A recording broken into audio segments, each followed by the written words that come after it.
আজকে আমরা ক্লাস 6 এর ইতিহাস ও সামাজিক বিজ্ঞান বইয়ের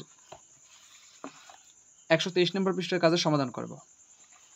তো দেখো, এখানে বলা হয়েছে চলো যাই শিক্ষা ভ্রমণে।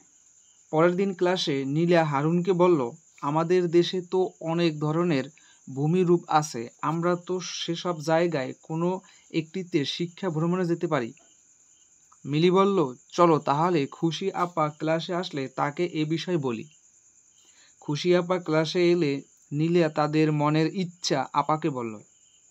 আপা শুনে বললেন, এ তো খুবই ভালো প্রস্তাব, তবে এ তো অনেক বড় আয়োজন।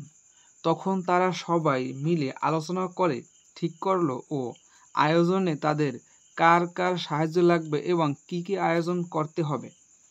তো এরপর বলছে, চলো ওদের মতো করে আমরাও একটা শিক্ষা ভ্রমণের আয়োজন করি। কাজের তালিকা সম্পূর্ণ হলে চলো মিলিয়ে দেখি। স্থান নির্বাচন, তো এখানে আমরা সীতাকুণ্ড, ইকো পার্ক, কুয়াকাটা আমরা দিছি, ঠিক আছে।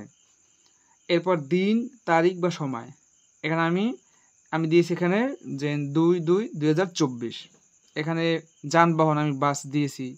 তারপর শিক্ষক মণ্ডলী আমি এখানে 3টি নাম দিয়েছি, যে আমিনুল, রাশেদ, রনি। তোমরা তোমাদের টিচারদের নাম এখানে দিতে পারো। এখানে খাবার, সকালে দিয়েছি কেক, দুপুরে পোলাও, রাতে রুটি, ফি 1000 টাকা। তো এখানে খাবারের তালিকা আরও অনেক কিছু দেওয়া যায়, এখানে আসলে অতগুলো লেখা সম্ভব না, তাই আমি কম দিয়েছি। তো এতটুকুই ছিল তোমাদের 123 নম্বর পৃষ্ঠার কাজের সমাধান। আশা করি তোমরা বুঝতে পারছো।